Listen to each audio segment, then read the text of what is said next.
Assalamualaikum warahmatullahi wabarakatuh. Waalaikumsalam. Jumpa lagi di podcast episode 2 Sanrasan Santai Bicara Masalah Kesehatan. Perkenalkan, saya Dian Sekartika sebagai host di episode kali ini. Narasumber kita hari ini adalah Dr. Umi Ziadatul Faizah, dokter spesialis penyakit dalam. Nah, hari ini kita akan membahas apa ya Sobat Smile? Apakah Sobat Smile tahu penyakit endemik yang jumlah kasusnya tinggi di Indonesia bahkan di dunia dan termasuk golongan penyakit menular? Nah, apa itu? Apakah teman-teman Sobat Smile semua tahu tentang penyakit tuberkulosis? Kita sering sebut penyakit TBC. Nah, hari ini kita akan bahas tentang penyakit TBC nih. Tema yang kita angkat kali ini bertepatan juga dengan Hari TBC Sedunia yang jatuh pada hari Minggu kemarin tanggal 24 Maret tahun 2024. Jadi temanya adalah mengenal penyakit TBC, temukan, obati sampai sembuh. Langsung saja ya. Apa kabar Dokter Umi hari ini? Alhamdulillah sehat. Alhamdulillah. Untuk puasanya sampai hari ini lancar Dokter? Alhamdulillah lancar. Masya Allah teman-teman. Walaupun tadi visite dan di Poli disempatkan hadir di acara podcast hari ini. Nah, monggo Dokter bisa diperkenalkan ke Sobat Smile semua yang menonton podcast hari ini. Silahkan Dokter. Hai Sobat Smile, saya Dr. Umi Ziadatul Faizah. Saya dokter penyakit dalam di Rumah Sakit Tongas. Oke, sip.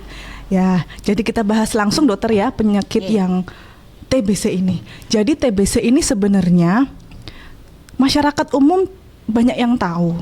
Bahkan mungkin kerabatnya yang pernah terkena atau bahkan ada yang sedang menjalani pengobatan TBC ini, on terapi. Tapi masalahnya sampai saat ini masyarakat umum, Sobat Smile semua pasti di rumah.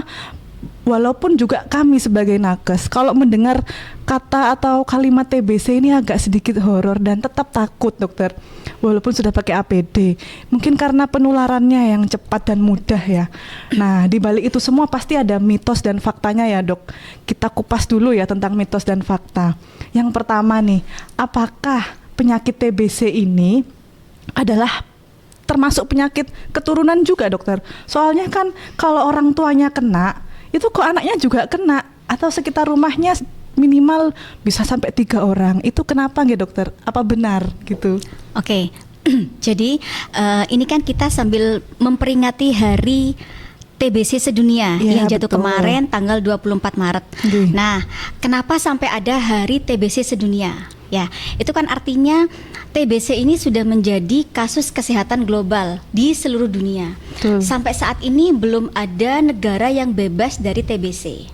Nah, sebelum saya menjawab mitos tadi, memang betul, memang di praktek sehari-hari saya masih beberapa kali menjumpai pasien yang memang masih memiliki mitos seperti itu.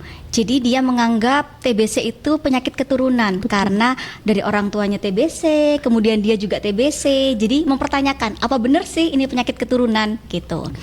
Nah, sebelum menjawab hal tersebut, kita cari tahu dulu TBC di Indonesia seperti apa. Oke, ya. Betul. Jadi TBC di Indonesia itu merupakan kasus yang endemis. Artinya dia terjadi di semua wilayah Indonesia dan juga terjadi sepanjang tahun. TBC di dunia seperti saya bilang tadi bahwa TBC itu menjadi salah satu kasus kesehatan yang utama di dunia. Ya, dan mirisnya lagi Indonesia itu jadi penyumbang beban kasus TBC terbanyak kedua di dunia setelah India. Nah, jadi itu prestasi yang tidak patut dibanggakan. India, Indonesia. Jadi, ya, estimasi kasus TBC di Indonesia itu sekitar 969.000 itu tahun 2023. Wow. Jadi sekitar satu kasus setiap 33 detik. Wow. Oke, ada detiknya nih sampean. Dengan kasus kematian itu sekitar 11 kasus per jam. Oke. Jadi karena memang banyak kasusnya di Indonesia. Nah, kemudian TBC itu apa sih? TBC itu kan penyakit infeksi. Dia disebabkan oleh Mycobacterium tuberculosa. Oke, bakteri. Nah, jadi bakteri ini memang menyerang pada manusia. Kemudian gimana penularannya? Nah, penularannya lewat udara. Wah, ini lewat apa? Yaitu melalui udara, percikan ludah dari pasien yang positif TB. Betul. Ketika pasien itu bicara, terutama ketika batuk dan bersin. Nah, dari hasil penelitian, kalau pasien positif TB, dia batuk, itu dia bisa mengeluarkan sekitar 3.000 kuman lewat dropletnya tersebut. Oh, iya. Apalagi kalau bersin, itu sampai 4.000 sampai 1 juta kuman bisa keluar. Oke. Dan itu bisa bertahan di udara sekitarnya sekitar 1 sampai 2 jam. Nah, Apalagi kalau pada ruangan-ruangan yang sempit, kemudian ventilasinya kurang, kelembapannya tinggi, Betul. sinar matahari tidak masuk, itu kuman TBC dapat bertahan lebih lama lagi. Jadi masuk akal kalau orang-orang yang kontak erat di sekitarnya itu jadi orang-orang yang memiliki resiko tinggi untuk tertular penyakit ini. oh iya betul. Makanya kalau ada pasien TB di rumah, itu rata-rata orang terdekatnya, kontak eratnya itu juga akan bisa beresiko tinggi terkena TBC. Oh, gitu. iya, Makanya iya. dibilang, oh kalau ibunya TBC, anaknya TBC. Oh ini penyakit keturunan ya, gitu. Jadi sudah terjawab Iya, ya. betul. Jadi ya memang bukan keturunan, karena TBC ini penyakit infeksi. Dia ditularkan oleh Mycobacterium disebabkan oleh Mycobacterium tuberculosa dan penularannya lewat udara. Tuh. Apalagi di Indonesia kasusnya banyak, jadi dengan penularan yang cepat, akhirnya kecepatan penularannya jauh lebih besar lagi. Oke, oke. Gitu. Dengan iklim tropis ini ya dok ya, Betul. bakterinya suka sama Indonesia sampai juara 2. Ya, oke. Jadi bukan penyakit keturunan ya Sobat Smile, memang karena Bukan. penularannya yang semudah itu. Lanjut nih dokter. Nah, untuk para perokok aktif, pasti ada pertanyaan nih, apakah asap rokok menyebabkan penyakit TBC ini dokter? Nah, kalau tadi kan sudah penyebabnya sudah jelas karena kuman Mycobacterium Iya. tuberculosa. Oke. Jadi rokok bukan penyebab dari Betul. TBC. Tapi jangan senang dulu. Dari penelitian, perokok itu memiliki resiko 73 kali lebih besar untuk terkena infeksi TBC dan juga 2 kali lipat menjadi TBC yang aktif. Gitu. Dan rokok menjadi faktor resiko kedua untuk infeksi TBC setelah malnutrisi. Wow, oke. Faktor resiko. Jadi tetap waspada teman-teman perokok aktif. Ya jangan sampai kena ya pencegahannya. Kalau bisa jangan merokok. Iya, oh iya. Cocok itu. Oke. Baik, yang ketiga dokter. Nah, ini masih mitos dan fakta. Apakah penyakit TBC ini selalu menyerang atau diderita oleh, mohon maaf, masyarakat miskin atau juga di kalangan masyarakat ekonomi menengah ke bawah, kan gitu ya rata-rata pasien yang terkena. Nah, bagaimana dokter? Jadi itu mitos. Mitos juga. Jadi penyakit TBC ini dapat terjadi pada semua kalangan, mau ekonomi menengah ke bawah atau menengah ke atas, semua bisa terkena TBC. Pejabat juga ya dok? Betul. Tetapi karena yang saya jelaskan tadi bahwa kuman TBC itu lebih suka pada lingkungan yang ventilasinya kurang, sinar matahari tidak masuk, Betul. kelembapan tinggi. Nah, di mana hal tersebut biasanya terjadi pada lingkungan yang pemukiman padat penduduk, kumuh, seperti itu. Jadi makanya kasus TB itu berbanding lurus dengan kemiskinan, Gaya kemudian hidup. juga betul. Jadi pada masyarakat yang menengah ke bawah itu memang kasusnya banyak terjadi karena faktor higienis tadi, Oh, faktor jadi sanitasi. bisa Ya. disebut seperti itu karena memang rata-rata terbanyak kasusnya Betul. seperti itu. Tapi Oke. tidak menutup kemungkinan karena misalnya ada penderita TB di suatu kantor, Ya, betul. pada ruangan tertutup. Seperti ini nih ya dok. Ya, jadi itu juga bisa menjadi media penularan Oke. pada orang-orang yang kontak erat. Jadi kan tidak harus ekonomi rendah, ekonomi Ya. yang tinggi pun kalau misalnya ada pasien TB di sekitarnya, dia Betul, juga betul. menjadi faktor resiko. Betul, apalagi di lingkup kesehatan ini dok ya. Kita Betul. yang bekerja di kesehatan, walaupun yang di kantor-kantor juga waspada. Ya, beresiko tinggi. Beresiko tinggi. Oke. Nah, ini termasuk pertanyaan inti. Tadi kita sudah membahas tentang mitos, kita ke pertanyaan inti sekarang ya dokter. Nah, bagaimana sih kita tahu kita terkena atau kerabat kita terkena TBC ini? Yang kita waspadai gejalanya apa yang khas atau yang sering pada penderita TB supaya kita bisa waspada dokter, harus membawa ke rumah sakit pada saat apa, begitu nggih dokter? Oke, jadi gejala TBC pada dewasa itu tidak khas, tapi Tidak kita khas. bisa tahu dari beberapa gejala yang dialami, misalnya ada batuk yang lebih dari 2 minggu, apalagi batuknya ada darah, itu kita harus waspada. Kemudian ada juga panas atau sumer yang lebih dari 2 minggu, kemudian berkeringat malam hari tanpa aktivitas fisik, kemudian biasanya ada penurunan berat badan yang bermakna, gitu.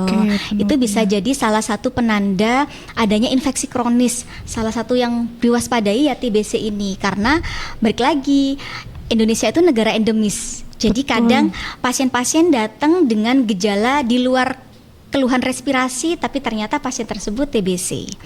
Saya beberapa kali mendapatkan pasien datang dengan keluhan gastrointestinal atau mual muntah. Ternyata kita screening, ternyata TBC.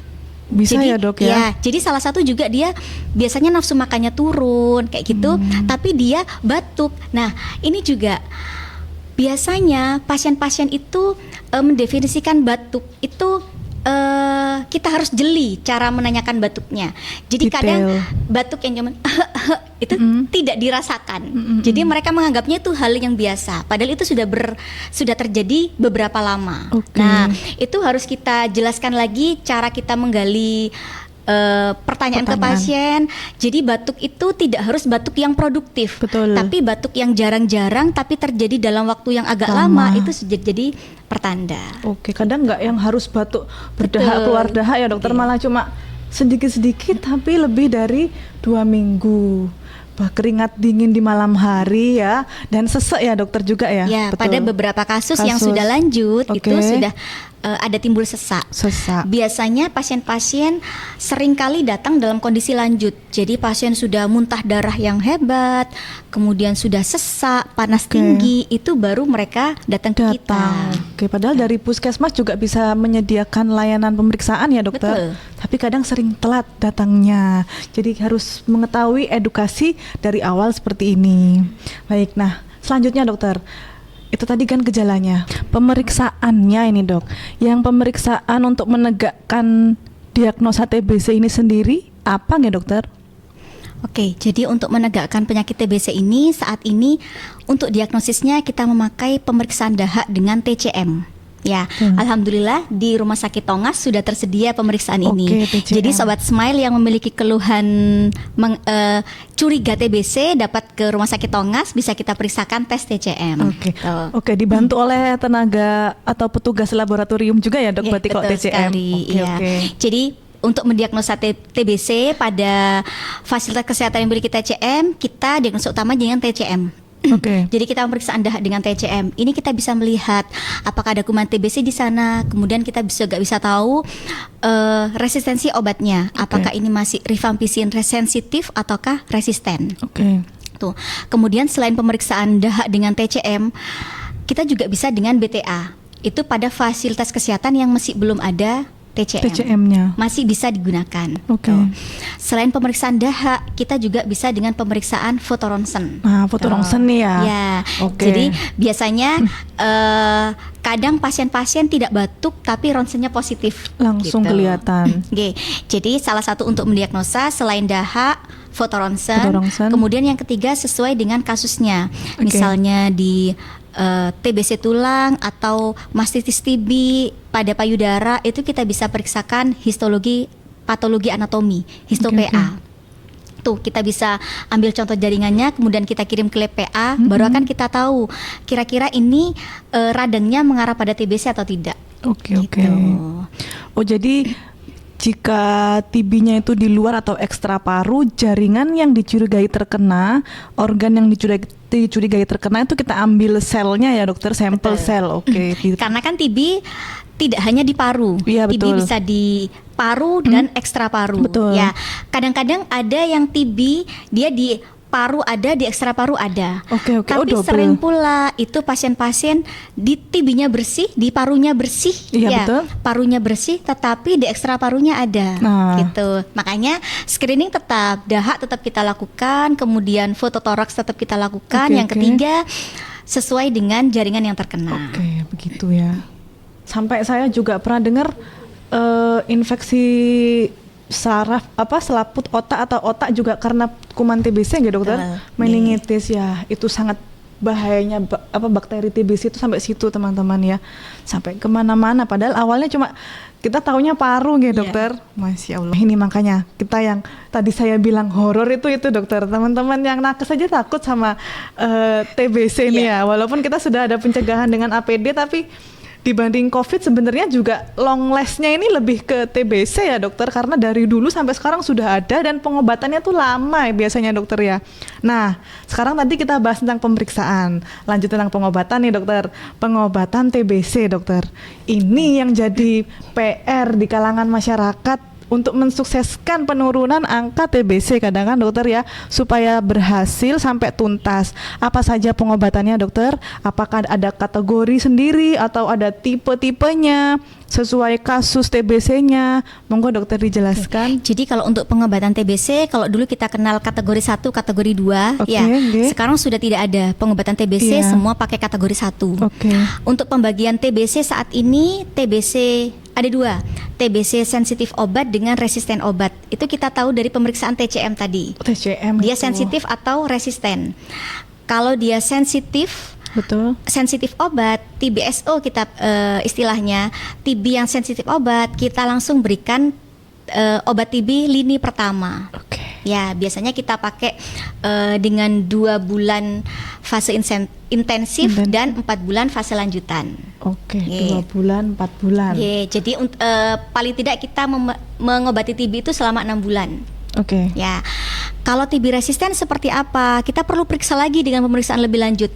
Yang resisten itu obat apa? Nah, kalau untuk sudah kasus advance seperti ini, kita lakukan rujukan karena memang untuk di daerah Probolinggo belum ada center yang bisa untuk TBRO, TB resisten obat ini. Jadi kita rujuk ke fasilitas yang lebih lengkap.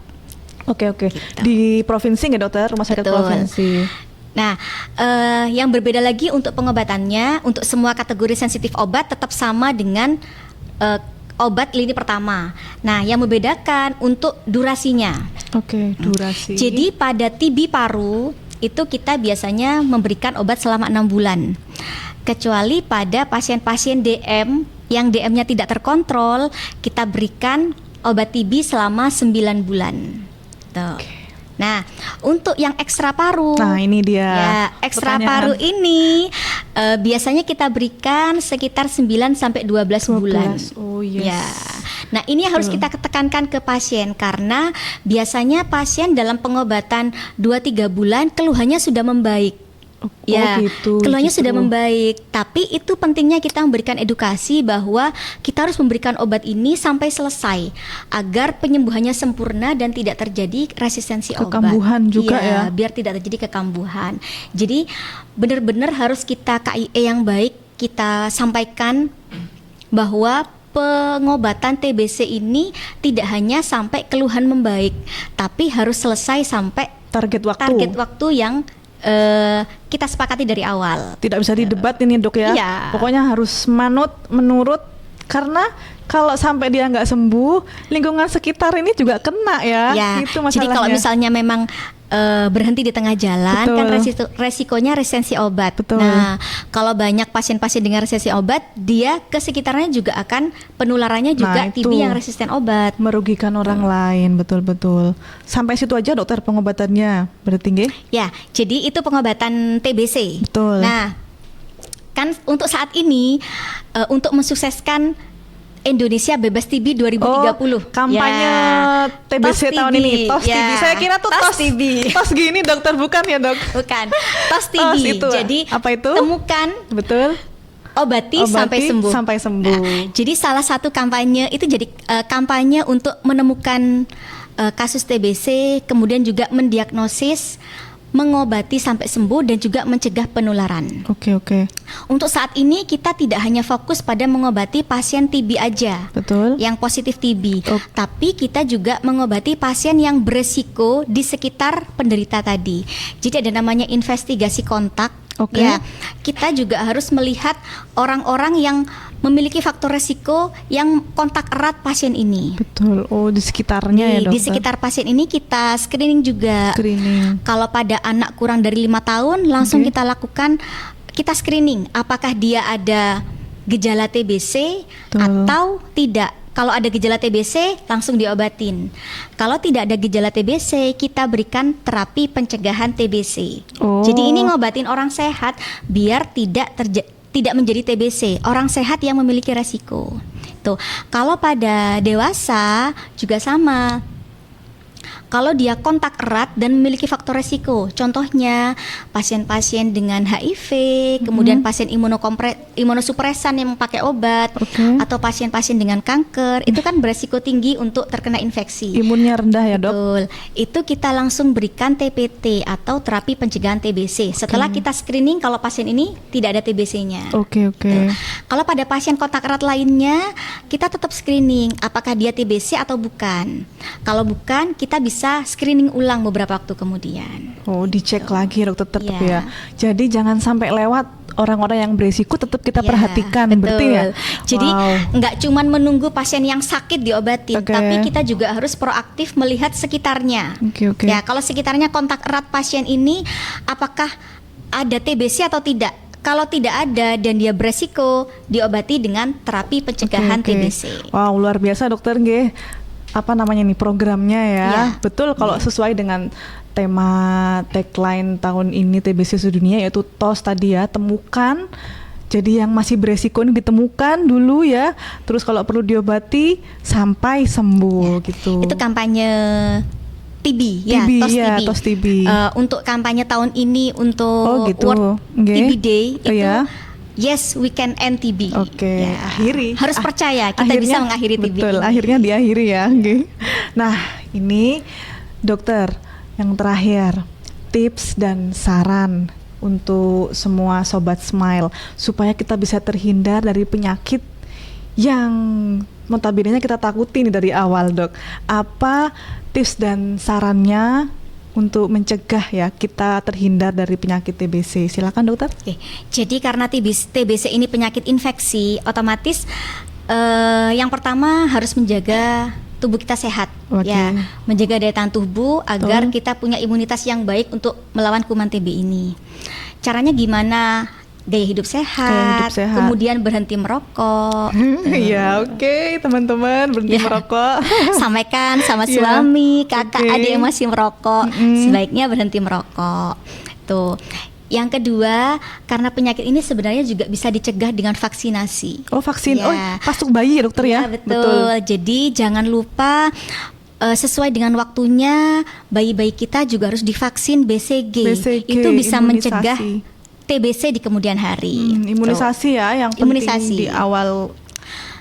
Kemudian yang ketiga, karena ini infeksi menular ya, dan menularnya lewat udara, jadi sebaiknya kita terapkan etika batuk. Ya, kita harus sampaikan juga pada pasien-pasien yang punya TBC ini atau juga pada diri kita sendiri juga. Etika batuk. Jadi ketika kita batuk jangan sampai kita ikut menularkan kuman pada orang lain. Bagi yang penderita nih, Dok ya. Penderita atau influenza pun itu kan juga bisa menular. Tidak hanya infeksi TB. Betul. Etika batuk. Nah, etika batuk harus begini pada saat batuk. Terus begini salaman sama aja. Sering-sering cuci tangan. Betul cuci tangan ini kuncinya. Kemudian pada tempat-tempat yang ramai sebaiknya kita melindungi diri kita dengan memakai masker. Karena kita tidak tahu di luar sana banyak pasien-pasien TB yang berkeliaran yang kita tidak tahu statusnya. Nggak ada tulisannya soalnya di kepalanya. Ya, betul. Betul. Jadi sebaiknya kita menjaga diri dengan memakai masker di tempat keramaian. Ya, yang kita khawatirkan, Itu saja. Dan juga kalau ada saudara-saudara kita atau pasien kita yang terkena TBC, harus benar-benar kita edukasi, kita pastikan pengobatan dia sampai selesai agar memutuskan mata rantai penularan. Disupport ya dokter ya, dibantu mengingatkan minum obat juga termasuk. Ya, Dok.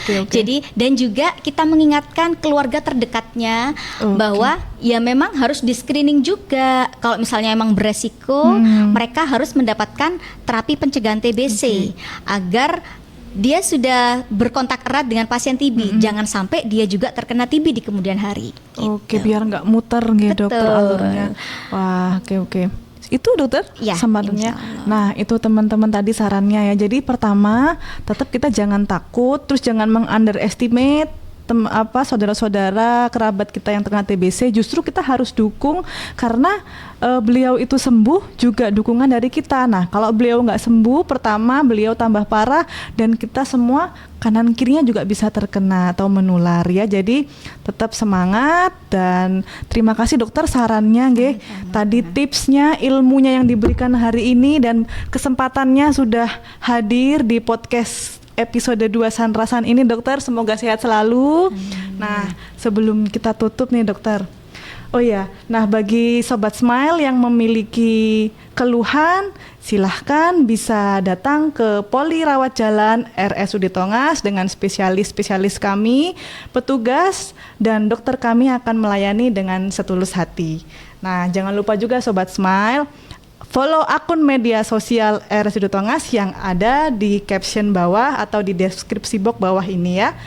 Satu lagi bagi yang belum, jangan lupa subscribe channel YouTube RSUD Tongas dan klik tombol lonceng agar mendapatkan notifikasi dari kami. Siapa tahu Sobat Smile nanti akan menjadi penonton pertama di video selanjutnya. Kami akhiri podcast hari ini. Sampai jumpa di pertemuan selanjutnya bersama Sanrasan. Santai, bicara masalah kesehatan bersama RSUD Tongas. Wassalamualaikum warahmatullahi wabarakatuh. Yang terakhir dari kami, TOS TB. Temukan, obati, sampai sembuh.